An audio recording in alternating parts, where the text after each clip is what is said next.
Let's start with Dave Biddle with 24/7 Sports. Mix it up. Playing at Wrigley Field, just your thoughts on that. It's very unique. What are you excited about? What maybe are you concerned about, if anything, with how close the wall is to the end zone on one side? Just your thoughts on playing at Wrigley. Well, first off, it's got great tradition. Growing up and going to Fenway Park and being around baseball and seeing some of the great games played, in that stadium. And then as I got older, I had an opportunity to go see the Cubs play in Wrigley, and just, the surrounding area, the restaurants that are in the area. It's just got a great vibe there, right in that neighborhood. And it's a very unique place with unbelievable history.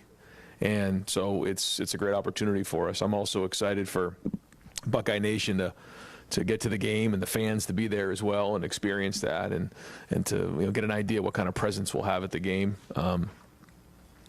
I've been a part of teams that have played at Yankee Stadium and then over in San Francisco where the Giants play, and it is different. It's a different feel, but it's a great opportunity for our team, and ultimately there'll be 100 yards of football field, and there'll be stands, on both sides, and we'll compete. So, we're excited about it, and we'll be practicing on the turf this week, or on the grass this week, to simulate what it'll be like there. Far left, Joe Nugent. With Trey averaging an extra yard per carry on the ground through 9 games compared to last year, have you seen him look a little different at all this year? I think he's running very well. I think he's running with power. I think he's playing well without the football. He's shown that he can do damage around the edge. He can do damage up the middle. Great in pass protection. So I think he's playing at a high level, and I think that he and Quinchon are a big part of, or a great example of what it means to be unselfish. And that's a big part of our run here in November and at the end of the season. Not worrying about touches, not worrying about carries, not worrying about those types of things, just knowing that, the number one goal is to win. And usually when you have that attitude, you find a way to win. And I think that both of those guys have been very unselfish this year, and they're both playing very well. Over to the right, Don Sperry, WBNS. Coach, obviously you talked last week with November coming in and everything. Just your mindset now, happy with what you saw Saturday, and how important is it to keep it going with 3 games to go, and obviously big goals that are going to be coming? Yeah, well, first off, what we've done leading up to this point really has nothing to do with what's going on moving forward. It's all about what we do moving forward. But coming out of last week, I felt like, we showed some consistency, which is important. When you think about consistency, people say, well, a team flashes or a player flashes. That means they've shown that they can do it. Consistency means you're doing it over and over again. It becomes who you are. And we won the turnover battle, won the rushing yards, won the explosive plays. When you do that, you give yourself a chance to win by the margin we won on Saturday. So we got to keep building. We got to stay consistent. The players, the coaches got to continue to bring energy. This time of year, you got to be at your best. And there's a lot that comes with that. And every day you got to bring it. You got to continue to upgrade. You got to find out ways to continue to build on what you have and find new wrinkles along the way, but allow the players to play really fast, and the leaders got to lead. And so all those things, lead you to, where we are right now. And, it's November. We want to be undefeated in November. And, I think our guys know exactly where we are in this right now. So we need a good week of work here ahead to Northwestern. Dave Holmes, WSYX. Ryan, I know you don't pick when you play. I'm well aware of that. But there's been some fan backlash. People think too many noon games in a row. This one technically is going to be an 11 a.m. local out there. How many noons or too many noons? Do you guys care? What's your thought on time of day and all these noon games? Well, listen, I got to deal with a lot of fan backlash for other things other than the times of games. So I'm going to leave that for other people to deal with. I got other things I got to deal with. Whatever they tell us to play, we're going to play. It doesn't matter where it is. It could be in a baseball field. It could be 11 a.m., could be at night, whatever it is. We're going to put the football down and go play, and I'll worry about the team. Dylan Davis, Delaware Gazette. Just to build off that, just out of curiosity, what do noon games do in terms of recruiting on game day that makes it more difficult than maybe otherwise if you had a 3:30 or night game opportunity? Is there a big change in what you're able to do or how many guys you're able to get? One thing, the time of game sometimes can affect just who comes into the, who's able to make it from out of state, a little bit further away. That's about it. And it's just the one thing that we've done, we know that we have these noon games here in the back half of the season, so we've just been really working hard on getting guys to bed early at night and then waking them up early in the morning just to kind of get their biorhythms in order. They've done a good job of that. So that's about it. Other than that, we're playing football. Yeah, real quick, I talked to him on Saturday after the game, and he talked about his willingness, like a mindset, a servant mindset that he has in everything in his life. Take the next step as a blocker and really kind of, find his place on this team. What have you seen from G in his transition just throughout his time here?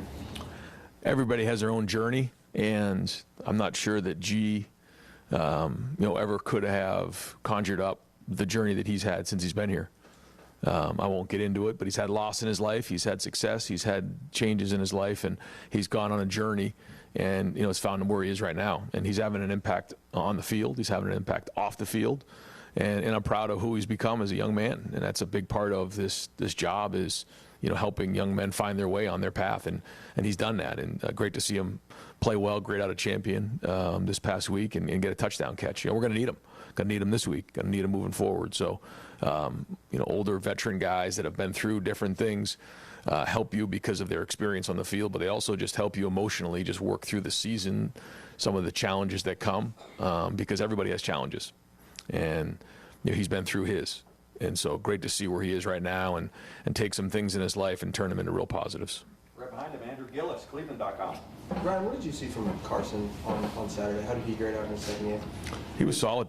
He was solid. I felt like, he's taken the next step at guard, playing against a front where it was a lot of, we call bear front, which is, really 5 down. There's a lot of one-on-one blocks there, so you got to sustain your block a little bit longer. But overall, I felt like he was solid. I felt like he took the next step, in the progression of playing guard as a starter. And, we'll have another week of work here. But, he came out of it healthy, which is good because he did have that one moment where he's kind of got a little scary there. But he's fine now. And so another week of work, another week of experience at playing guard will go a long way.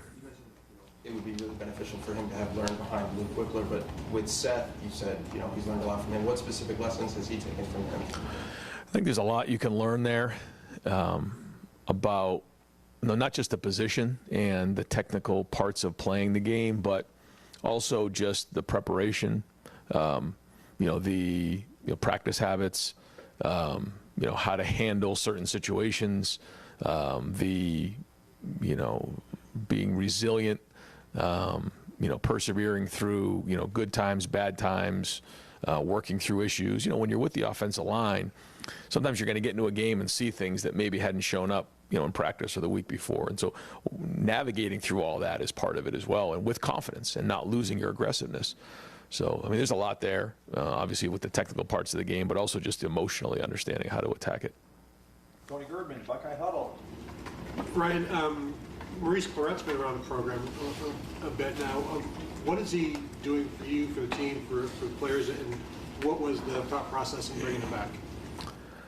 I have a lot of respect for Maurice and, where he's come in his life.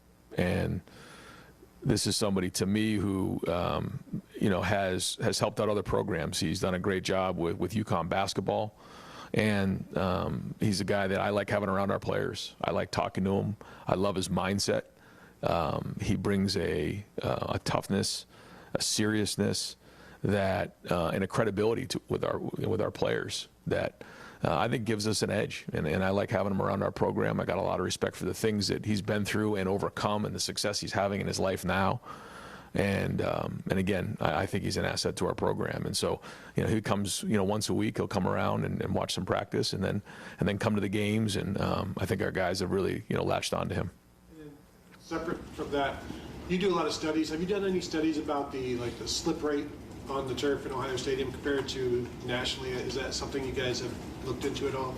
So we've looked into a lot of things, and one of the things that we wanted to do was we wanted the field out here on the practice fields to be the same exact style that's in the stadium. And so after, each game, we'll look to see if there was any of that going on, and then get back with the folks at the company and make sure that all the tests are coming back the way that they should. And so we've been asking those questions. They've come in, they've taken, things in or taken things out. They put things in to make sure that it's right for our guys. And so we'll always look at that every week to make sure it's right. Dan Hope, 11 Warriors. Ryan, just after watching the film, how did you evaluate Edric's first start, and how do you think he can build off of that? I thought there was good there. There was obviously the one silly penalty that he'll have to learn from. But overall, I thought there was really a lot of flashes there for somebody who's not played inside a whole bunch in his career. He's got strength, he's got power, he ran to the football, didn't quite grade out, but I think there's a really bright future there at 3 technique for Edric. Stephen Means, Cleveland.com. When developing the deep ball as a quarterback, what's the more difficult thing in trying to learn, and developing the overall arm strength it takes to get it there, or maybe the timing it takes to develop that with your receivers? Yeah, a big part of it is footwork. It's the footwork. It's being able to, time up your footwork with the route. And that's something we're going to continue to work through and with Will on. I think he's thrown some really good balls down the field, and then sometimes been a little bit late with his feet. So we'll keep working on that because, when his feet are right, he throws a good ball. Will has talked about just adjusting to playing with these types of receivers, right, where just throw it over, let him run under it. And it just seems like sometimes where maybe he underthrows it. Where is he in this kind of developing that and getting used to playing with receivers like this, where you do kind of got to throw it out there and let them go get it a little bit more often? Yeah. I think he's adjusted now. He's been with these guys for a while, so I just really think that it comes down to footwork, and getting and letting it go, and because when his feet are right, he throws a really good ball down the field. So that's something that we got to keep building on and growing on, and I think it was the same thing on Saturday with the long ball to Carnell. Not that it was a bad throw. It just, it could have been thrown a little bit more juice. And I think if the footwork's a little bit better, it's probably a little bit more accurate. Bill Landis, Kings of the North. Ryan, you've talked a lot about making sure you have change-ups throughout the season. Is that any more of a premium in a year where you might play the volume of games you could play this year? Is that any more on your mind? Because, you play a team in late December, the book they might have on you could be a little more expensive. You want to make sure you're kind of peppering in more of those change-ups throughout the year? I think it's something we talk about a lot, where you can get yourself to a point where you do too much and then you start to lose your identity, or you can do too much of the same thing and get caught. So there is a fine line there and a balance. And, like you said, based on how many games you end up playing, I think you have to figure that into the equation of what you're doing. And, making sure you put the right people in the right spots, making sure you're doing what your identity is, but then, like you said, having enough change up so that, you're keeping people off balance. And, but I think it could go both ways. You can get that too much down the road, and then you lose your identity halfway through the season. I've seen that, or 3/4 of the way through the season. So it's something we're keeping a close eye on. You think this staff generally has done a pretty good job with finding that balance throughout the season? I do. Yeah, I do. And then I think, we've got a good balance right now, but time will tell. And so we'll keep swinging at it and making sure that we're doing everything we can and learn from, things that we've done well in the past and things we've got to do better. Andy Backstrom, Letterman Row. Yeah, Ryan, 9 games in. How comfortable are you with the backup quarterback situation right now? What prompted the change from Devin and Julian on that third as well? Yeah, we want to get those guys as many reps as we can. We'd like to get both of those guys reps, and in that moment, I felt like it was a third down. I wanted to give Julian that opportunity to go ahead and take a third down, and I thought he used it as an opportunity to scramble and make a play, and then didn't quite keep the thing moving. We wanted to throw the ball a little bit with Julian to see how he did, because hasn't really done that a bunch in games. Just missed one, and he and Brandon didn't connect. Would like to see him get a first down there. But I think, that was a great opportunity for him. I'd love to continue to be able to do that, but as time goes on, you get less and less opportunities. We've got to make sure we're winning games. So, he and Devin are both working hard every day in practice, getting, Devin right now is our backup, but Julian's, pushing hard. And so we'll keep evaluating it every week and see where those guys are at. Pat Murphy, 24/7. Building that package beyond some of the short yardage stuff you've done, and then also Travion's catch.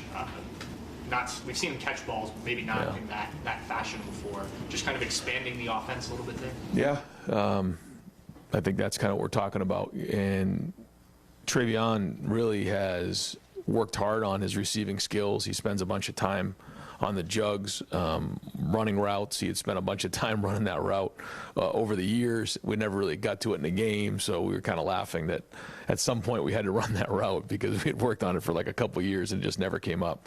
And the look was right, and I thought he really executed it well. A little slant and go on a linebacker, which we felt like was a mismatch for us. So well done there.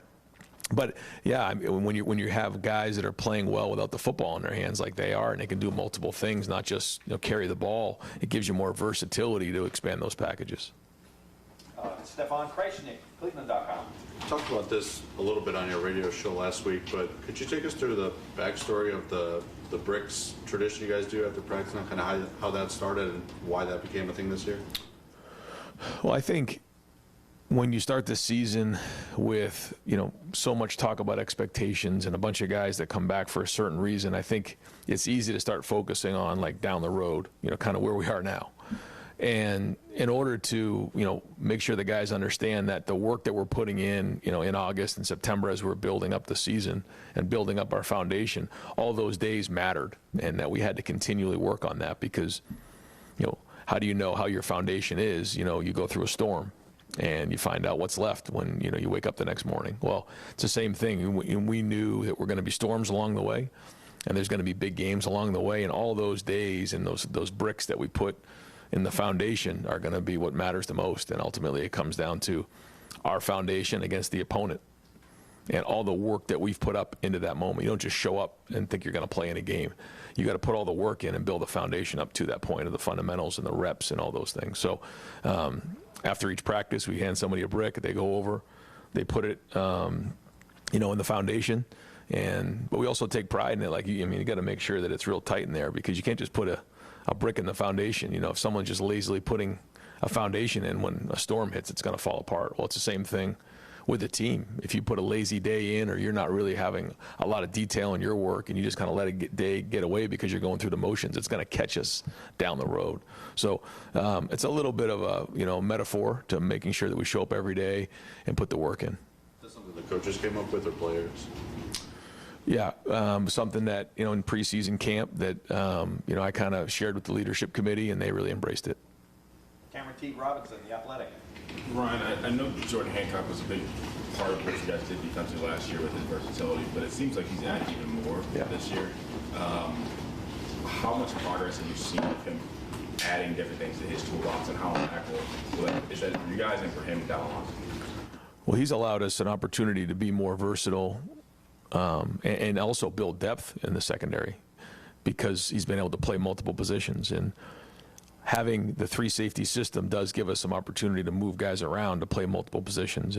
But that doesn't necessarily mean you can just do that. Jordan has shown that he can do that, and the more versatility that he can bring, the more versatile our defense can be, and the more options that our guys have back there. So, I've been impressed with the fact that he's been able to make that transition pretty smoothly, and I think his skill set, lends well to, building value to him as a player down the road too, being able to play nickel, being able to play safety. Certainly helping our team right now. When you guys talked about this, the word you used, re-engineering of the defense, and you talked about putting your best players in the right positions to make plays. How impactful was Jordan when you guys were thinking about how you want the secondary, how you want this to look going forward? That was a part of it. Yeah, that was part of it. There's a lot of conversation that comes with that, but him having versatility is a part of that. It does allow us to do some things that maybe we weren't able to before. But then again, you go back last week and he's back at nickel and doing a great job there. So, yeah, that is a part of it, though. We want to make sure that our most impactful players are in the right spots, in the most important times. Spencer Holbrook, Letterman Row. You guys ran I think with the jack or a hybrid guy for the was there with Mitchell. Purdue had some success against it, but how do you balance seeing that team had a little bit of success against that changeup with also understanding that putting it on film and learning from it is actually a positive in the long run? Yeah, well, when Tyleek was in question early in the week, we felt like it was something that was an option for us to go to, where you take one of the tackles out of the game and put the jack in the game, Mitchell or CJ. And as you know, the past, and so we looked at it, and we're going to continue to look at it. We think that it gives us a little bit of different spacing up front, and provides our guys an opportunity to be a little bit more aggressive in terms of not as much reading, but hitting the gap and trying to get some penetration on things. But we'll see how it fits moving forward. There were some things that we did that were good, but some other things that we got to execute better. But it was the first time we kind of put it out there, and so we'll look to build on it from here and see where it goes. Adam King, WBNS. When you look at, I know Heisman doesn't matter to you guys in the building, but it's obviously a trophy that you can add and helps in recruiting. Do you feel that your players are getting enough Heisman hype? I mean, there's a lot of talent around the program, and there's nobody really in the top 6, top 8 conversation for the number 2 team. Well, when I think about the Heisman, I think about the most outstanding player in college football, and I think sometimes it can come down to statistics, which I think is unfortunate. But that is what it is, and I know that our team, we've had Heisman finalists before. This team's worried about winning, and that's really the only thing they're worried about right now. Austin Ward, the podcast. Right, when you think about the number of players that played on Saturday against Purdue and then some of the experimentation with the scheme, we spent all year talking about the length of the season and building depth. And Bill asked about scheme, are you more willing to do that earlier in games than you have been previously in your tenure? Yeah, I think so. Yeah, I would say though. Yeah, I think we have a more veteran group, that understands what we're doing. I think when you have a bunch of guys that have played in the system for multiple years, it is a lot easier to kind of look at some different things or jump in and out of stuff, knowing that you already have X number of reps put away playing this style of defense. So maybe looking at something else isn't a bad idea. But then again, it can distract you from your your fastball. So this is a group that's played a lot of football, and they're smart and they're good. So as time goes on and these games continue, we're trying to figure out what is next, and those are all really good conversations. So if the Jack, for example, if Purdue's having a little bit of success there, and it's a 1-possession game at that point, it feels like maybe in the past it's 4 or 5 possessions, then the backups will come in. Are you holding your breath? Are you willing to take some chances in that, knowing that in the long run you're probably going to win? Or what's going through your mind if the experiments that I'm calling them aren't working perfectly? Yeah, well, I really felt like even last week, talking to the guys coming off of the Penn State game, like we depth. We got to get them in the game early, and we got to play them. And so if there are ways to do that, by calling a grouping in the game, whether it's an offensive grouping, whether it's a defensive grouping, and just saying, all right, in the 3rd series we're going in the game, the decision's already been made.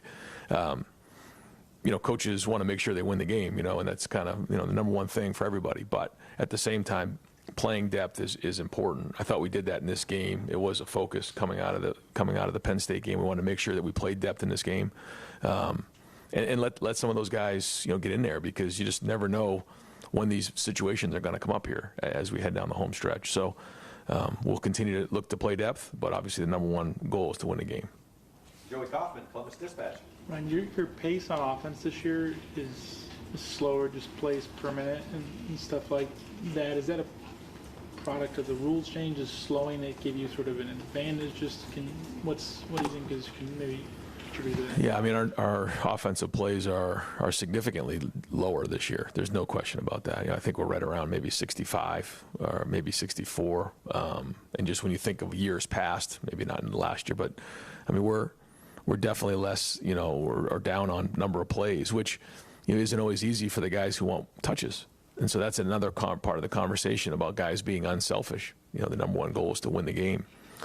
We feel like huddling allows, an opportunity, we don't have to worry about the signals or anything like that, which completely takes that part out of the game, which has become a big part of college football up until this year and continues to be. So that's one thing that, we just said, we're going to have the ability to. There's other times you've seen us go a little bit faster where we can go into a no huddle situation. And when that's appropriate, we'll do that as well. And so I think there's a give and take on all of that. How many plays are you trying to get during the season? plays into the conversation, but then also schematically, and how you operate. What does it require you to do by having fewer plays? Like, do you have to be more efficient or situational? Or Absolutely, yeah. I mean, when it becomes more like the NFL in that situational football becomes critical. You have to be, very, very efficient, but it also allows you to control the game, and allows you to really help the defense with the number of plays they're on the field, and keep a defense that's much fresher. So all those things come into play. I mean, you think about the way that the Penn State game played a couple of weeks ago. You start with the ball back. Well, you had the one long drive, field goal, and then they have their long drive, and then we have the ball back with 5 and change left, and that was it. That was the fourth quarter.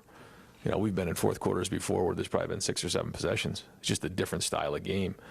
But when you can run the ball and control the ground game, then you can control the game.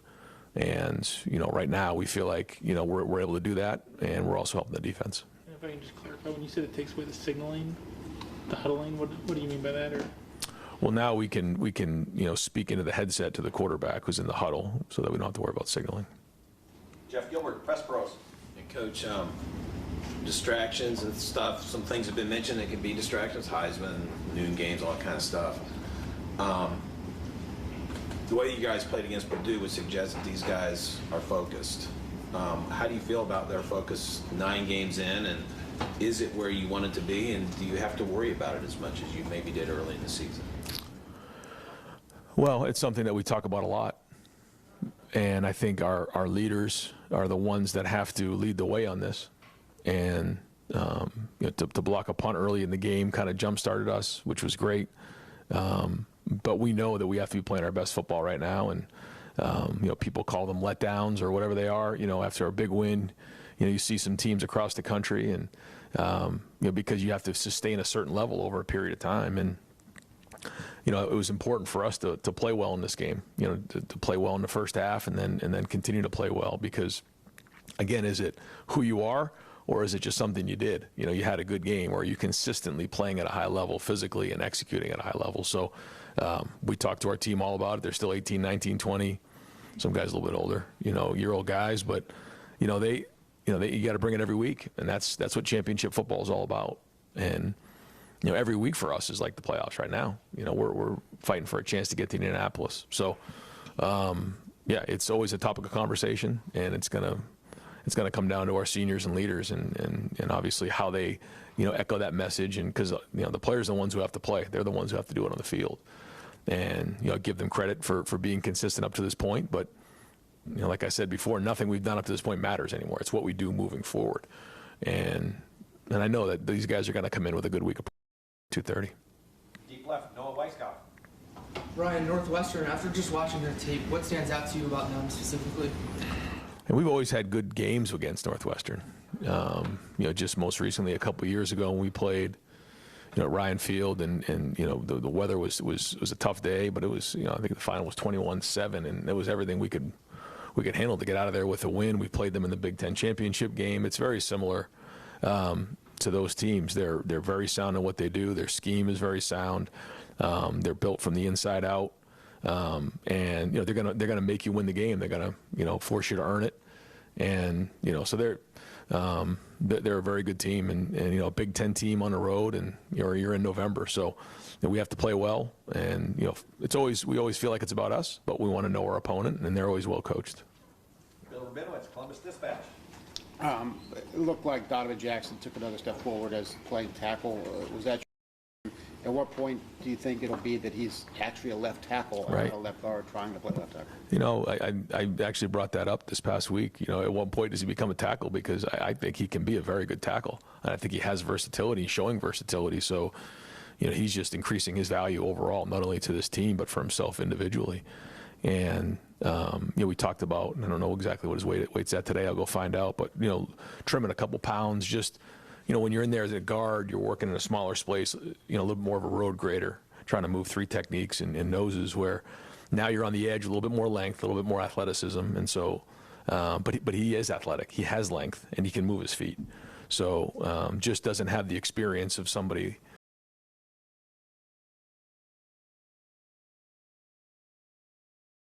He's a quick learner, and And it's going to be a big part of our November right here is how Donovan plays at left tackle. I looked at the forecast, 10 to 15 mile per hour winds on Saturday. Okay, good. It's about 70 degrees less, or 70 miles an hour less than last time we were there. What was that game like as a coach, knowing that you had to throw out 3/4 of your game plan? Yeah, you learn. You learn to always have, the ability to go Wildcat. You better have that in November, and I might have been October, but in the Big Ten, because we came out for pregame warm-ups and the punter kicked it. The ball went straight in the air and landed on our side of the line of scrimmage, and I had to grab the ref and say, "What did that happen in the game?" Because I didn't even know the rule on that. And so what ended up happening was when the wind was in our face, and Northwestern did the same thing.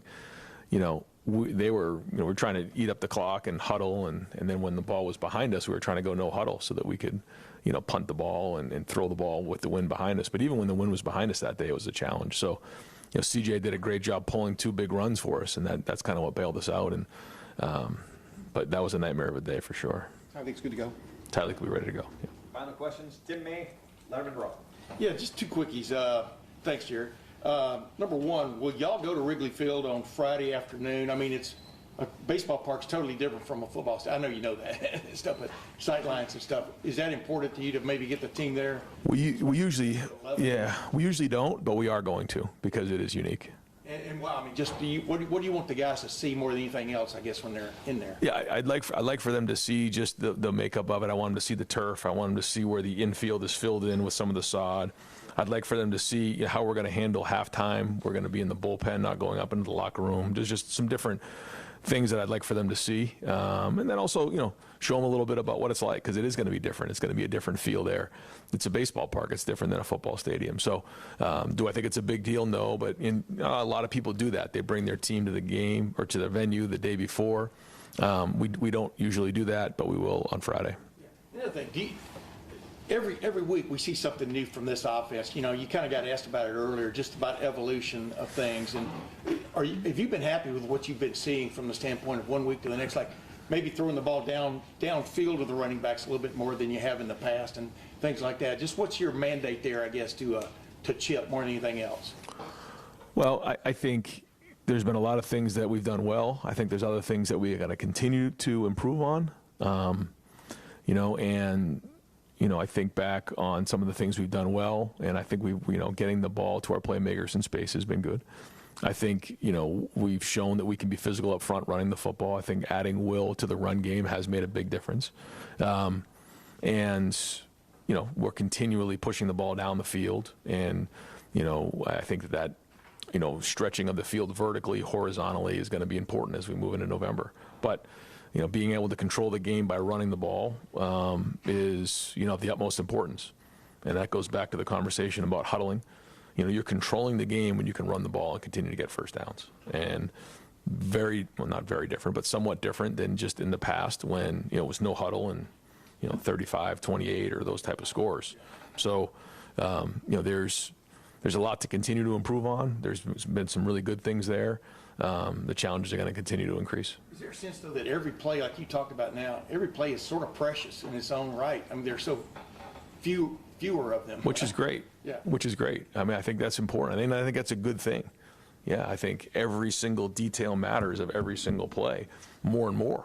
And I don't think that's a bad thing. I think it's a good thing. It allows us to trim down on the number of plays we practice and put more focus on execution.